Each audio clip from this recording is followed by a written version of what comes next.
अवसरी खुर्द तालुका आंबेगाव येथील खेडकर मळा परिसरात अभियांत्रिकी महाविद्यालयाजवळ गेल्या महिनाभरापासून सुरू असलेल्या विद्युत वाहिनीच्या ॲल्युमिनियम तारांच्या चोरी प्रकरणी मंचर पोलिसांनी मोठी कारवाई करत सराईत गुन्हेगाराला अटक केली आहे।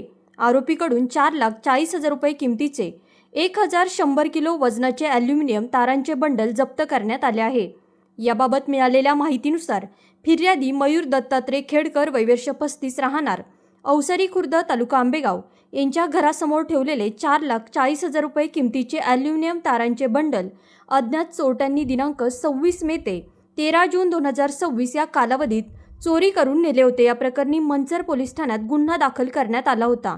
गुन्ह्याचे गांभीर्य लक्षात घेऊन पोलीस निरीक्षक श्रीकांत कंकाल यांनी विशेष तपास पथकाची नियुक्ती केली।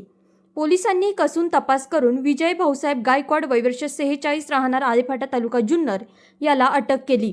आरोपीकडून चोरीला गेलेले संपूर्ण 4,40,000 रुपये किमतीचे 1,100 किलो वजनाचे ॲल्युमिनियम तारांचे बंडल हस्तगत करण्यात आले आहे। ही कारवाई पोलीस अधीक्षक संदीप सिंह गिल, अप्पर पोलीस अधीक्षक डॉक्टर शुभम कुमार, उपविभागीय पोलीस अधिकारी अमोल मांडवे यांच्या मार्गदर्शनाखाली पोलीस निरीक्षक श्रीकांत कंकाल, पोलीस उपनिरीक्षक यशवंत यादव, पोलीस हवालदार तानाजी हगवणे, संजय नाडेकर, नंदकुमार आढारी, शेखर भोईर तसेच पोलीस अंमलदार योगेश रोडे, अजित पवार, हनुमंत ढोबळे यांनी केली। पुढील तपास पोलीस हवालदार तानाजी हगवणे करत आहेत।